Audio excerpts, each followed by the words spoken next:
Fala, Reinante. O resumo de hoje é de um livro totalmente diferente do que se vê por aí. Estamos falando do Ouse Ser Diferente, do Pedro Superti. E por que diferente? Nos últimos anos, estamos enfrentando uma crise profunda de autenticidade. Pessoas que não são nem um pouco preparadas para resolver os problemas que enfrentamos produzem apenas produtos ou serviços que vão vender, não que vai transformar de verdade nossas vidas. O objetivo desse livro é transformar você em um agente de transformação. É um livro para empresários e funcionários, para quem já está cumprindo seu propósito na Terra ou para quem ainda nem sabe por onde começar. O livro visa trazer clareza para que você tenha pelo menos uma ideia e coloque em prática tudo aquilo que faz sentido para você. Não é sobre criar coisas novas, mas é pegar coisas velhas e apresentar de um jeito novo e único.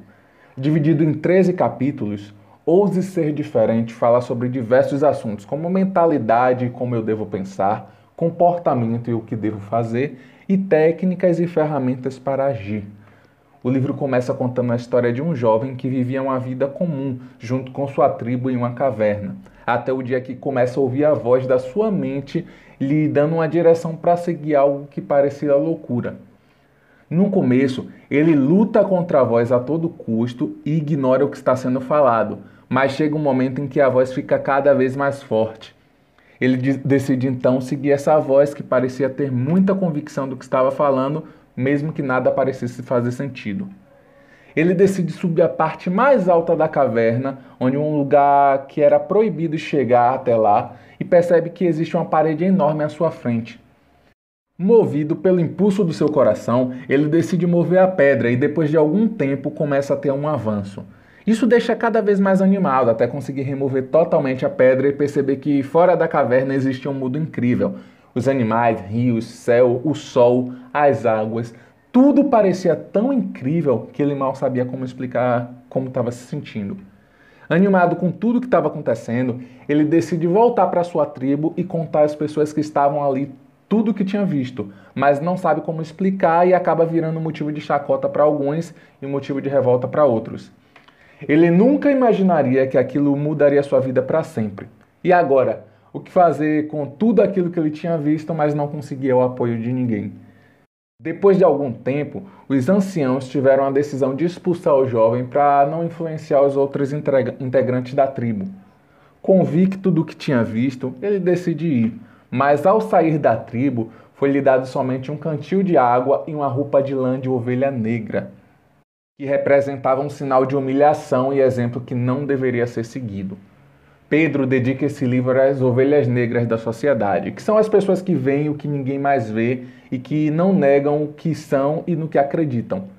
Eu vou fazer um resumo de cada capítulo para que você consiga extrair tudo de bom que tem nesse livro.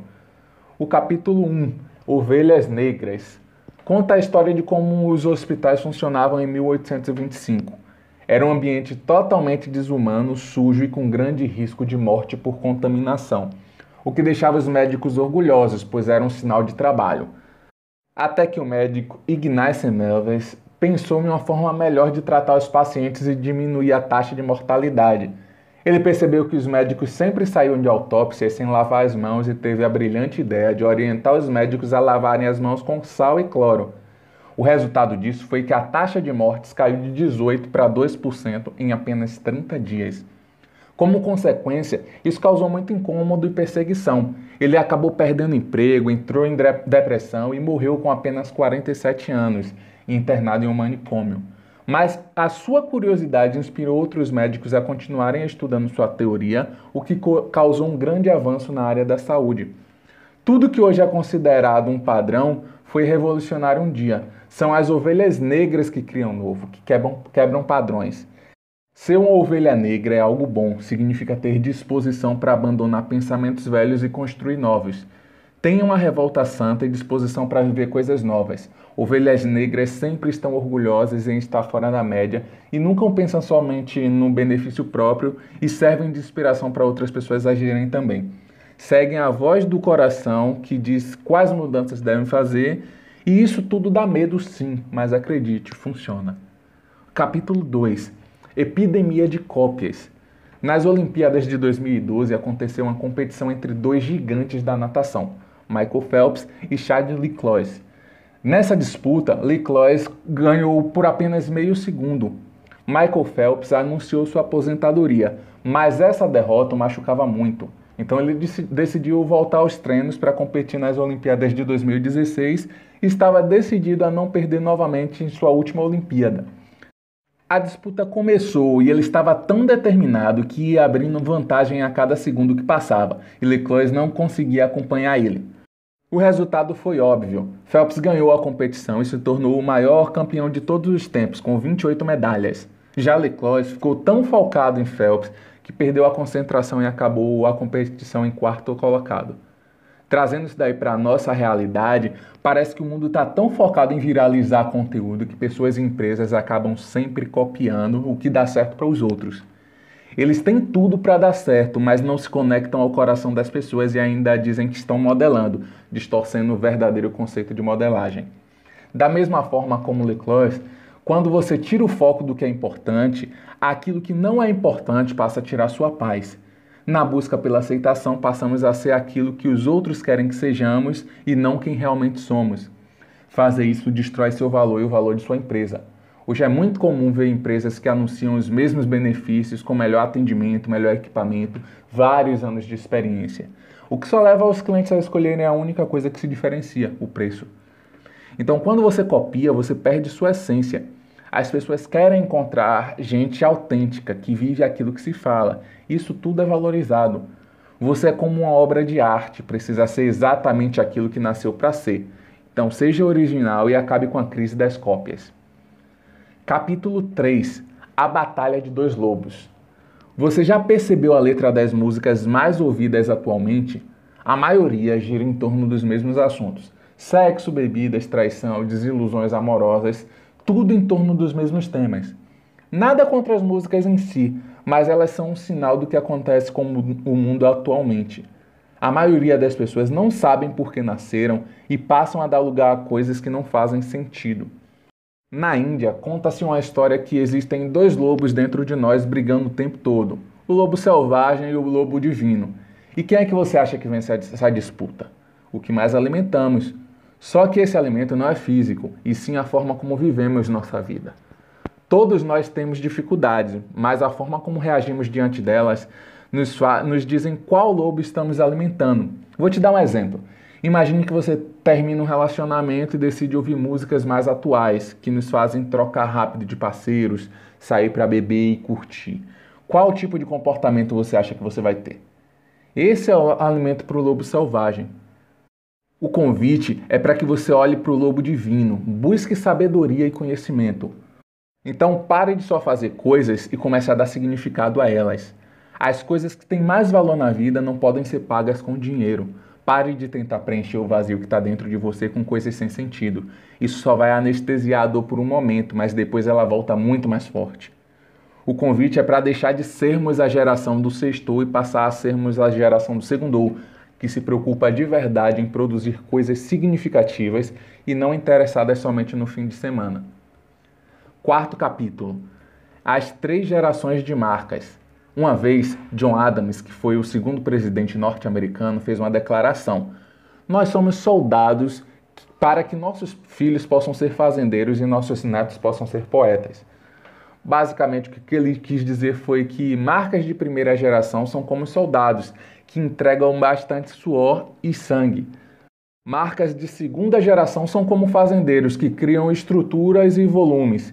E as marcas de terceira geração são como poetas, que inspiram. Esse é o segredo para se diferenciar de tudo e de todos. Cada vez mais nós desejamos um mundo com atributos femininos, que são acolhimento, paixão, compreensão. Queremos aquilo que é real. Isso é algo que as mulheres podem nos ensinar, porque elas têm a capacidade de transmitir emoção. No momento em que vivemos, respostas prontas não são mais úteis. Precisamos de pessoas e empresas que tenham coragem de assumir quem são de verdade. Quinto capítulo. Como comunicar o que importa. Eu vou te contar a história de um menino que assim que nasceu, a mãe percebeu que ele era diferente, seu rosto era triste e ele era muito introvertido. Esse menino sofria muito bullying na escola, não se desenvolvia socialmente e tinha problemas com a fala. Isso impactou muito sua adolescência e fase adulta. Ele arranjou uma namorada, mas como tinha dificuldades para se manter em um emprego, eles acabaram passando dificuldades e isso levou ao fim do relacionamento. Ele não fazia ideia do que queria da vida e tudo que tinha era um cachorro, que precisou ser vendido por $25 para que ambos não morressem de fome. Com esse dinheiro, ele comprou comida e o que sobrou decidiu assistir uma luta de boxe entre Muhammad Ali e Chuck Wepner. Diante de tantos socos que Wepner tomou de Ali, uma luz acendeu para o jovem. Ele voltou para casa e escreveu uma história por 3 dias sem parar. Essa história virou roteiro de um filme e ele ofereceu a um estúdio com a condição de que só venderia se ele pudesse ser o protagonista. Entre as negociações, ele acabou aceitando um cachê de $35 mil.